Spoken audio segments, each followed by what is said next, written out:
Hello, Berkshire Hathaway Home Services sales executives, for our video message of the week. All right, I have a powerful tool to talk to you about today. In fact, this tool can be especially powerful in a low inventory marketplace, which, let's face it, is happening around the entire country.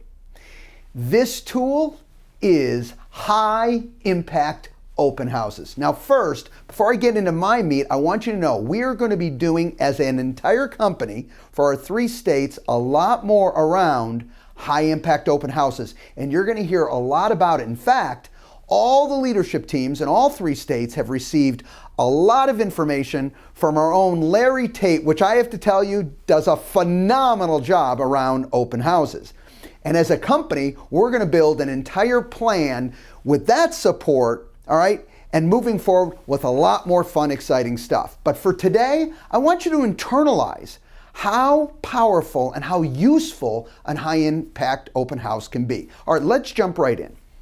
First of all, let's think about inventory. You know, when a consumer starts, we hear that they start their search for a home on the web.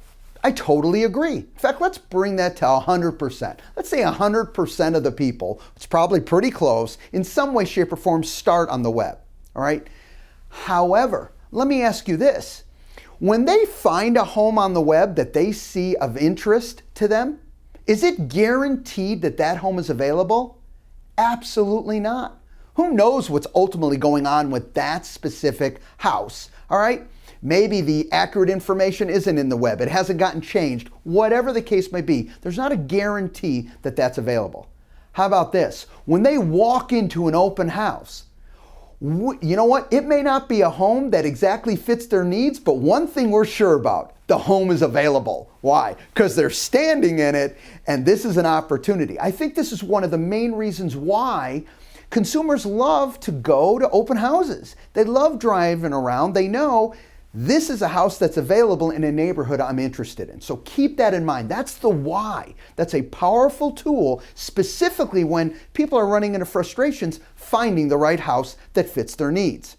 Now, when you do a high impact open house, there's a couple things you're doing.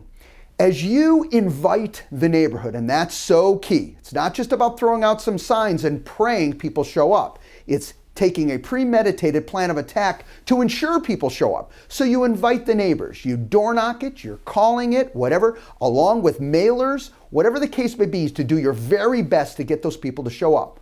One goal, build long-term relationships with those individuals. So even if they're not doing anything today, you build those long-term relationships. And secondly, of course, your focus is to get as many people to show up, okay, to your open house when that open house is actually sat.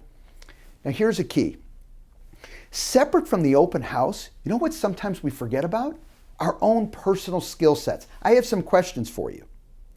What is your percentage of the attendees to your open house, regardless of the number, that they actually signed in and you have accurate contact information for them? I want you to think about, what is your percentage, your personal percentage and success rate?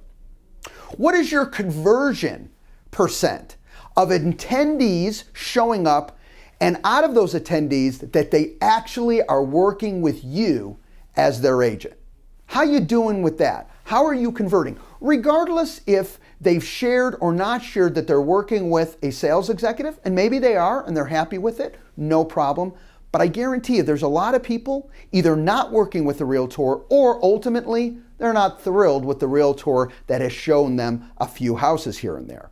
And third, what is your percentage of success as it comes to taking that client, now you're working with them, to closing? Listen, these are skill set issues. These are conversion issues to say, you know what, if I'm going to sit the open house and I'm going to do all this effort to make people show up, what's the ultimate goal here? And that's to do more business and serve those consumers and find the home that comes closest to fitting their needs. Look, a lot more information coming in the future, but I have one final tip for you as it comes to high impact open houses. I recommend this. if you're going to do open houses, do it in the same areas again and again and again. Why? So the same people in the neighborhoods that you like to work, that has the right average sales price and the right sale rate, meaning homes turning there, right turnover rate, work those houses again and again and again.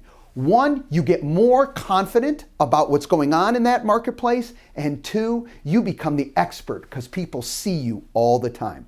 Open houses in 2018 is going to be a huge opportunity for us as an organization and for you. We're getting behind it, need you to get behind it as well. Have a great week, everybody, and we'll talk to you next week. Bye-bye.